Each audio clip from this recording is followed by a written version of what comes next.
Hey guys, welcome to our channel. And if you want to disable your Windows Defender in your Windows 11, then this video is for you.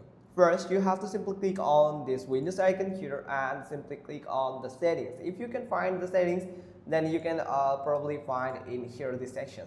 Or you can search for the settings. Now, you can find the settings here and you have to go to the privacy and security, and from here you can find the Windows security.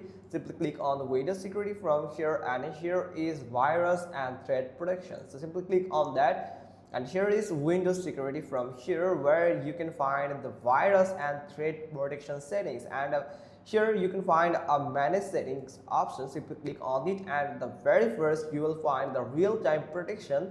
Simply click on this toggle button for once. If you find it on, then once you click on that for once, then it will turn off. Here you can see real-time protection is off, leaving your device vulnerable. So I don't prefer you to turn off this Windows Defender, because you can get attacked by different types of malwares from the different types of platforms. So I prefer you to turn it on all the time. But if you need to turn off this Windows Defender for a specific time, then you can turn it off and turn it back on.